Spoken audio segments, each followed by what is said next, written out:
Perkenalkan, nama saya Helmalia Farera Sregar dengan NIM L1A117096. Saya merupakan mahasiswi jurusan Kehutanan Universitas Jambi. Di sini saya akan menjelaskan tentang perhutanan sosial. Program perhutanan sosial mulai dicanangkan pemerintah sejak tahun 1999.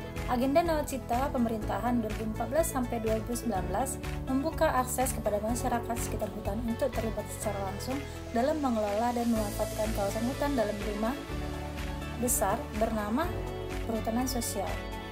Skema perhutanan sosial ini diharapkan dapat mendorong terwujudnya kesejahteraan masyarakat di sekitar kawasan hutan dan menjamin integritas ekosistem hutan.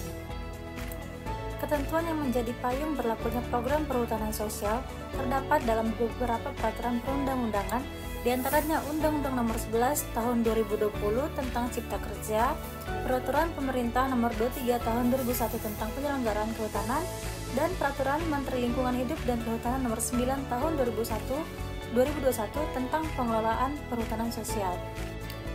Berdasarkan peraturan tersebut, perhutanan sosial terbagi menjadi 5 jenis, yakni hutan desa, hutan kemasyarakatan, hutan tanaman rakyat, hutan adat, dan kemitraan kehutanan.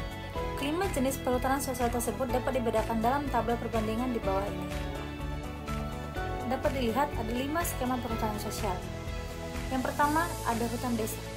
Hutan desa adalah kawasan hutan yang belum dibebani izin, yang dikelola oleh desa dan dimanfaatkan untuk kesejahteraan desa. Jangka waktu 35 tahun dan dapat diperpanjang. Area persetujuan kurang dari 5.000 hektar per unit pengelolaan. Yang kedua ada hutan kemasyarakatan. Hutan kemasyarakatan merupakan kawasan hutan yang pemanfaatan utamanya ditujukan untuk memberdayakan masyarakat. Jangka waktu 35 tahun dan dapat diperpanjang. Area persetujuan kurang dari 15 hektar per kepala keluarga dan kurang dari 5.000 hektar per unit pengelolaan. Yang ketiga, ada hutan tanaman rakyat.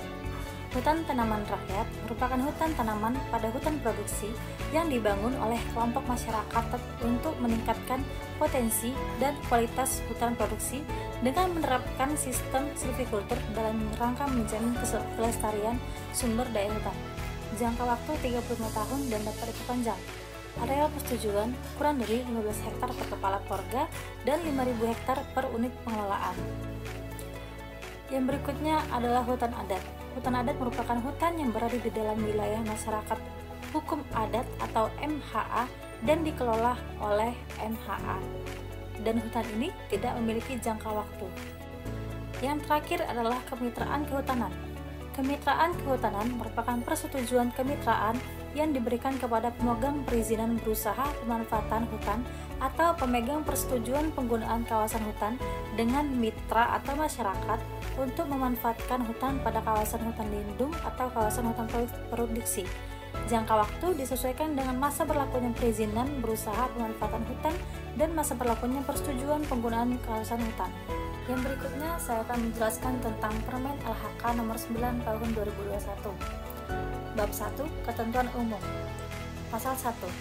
Dalam peraturan menteri ini yang dimaksud dengan 1. Perhutanan sosial adalah sistem pengelolaan hutan lestari yang dilaksanakan dalam kawasan hutan negara atau hutan hak atau hutan adat yang dilaksanakan oleh masyarakat setempat atau masyarakat hukum adat sebagai pelaku utama untuk meningkatkan kesejahteraannya, keseimbangan lingkungan, dan dinamika sosial budaya dalam bentuk hutan desa, hutan kemasyarakatan, hutan tanaman rakyat, hutan adat, dan kemitraan kehutanan.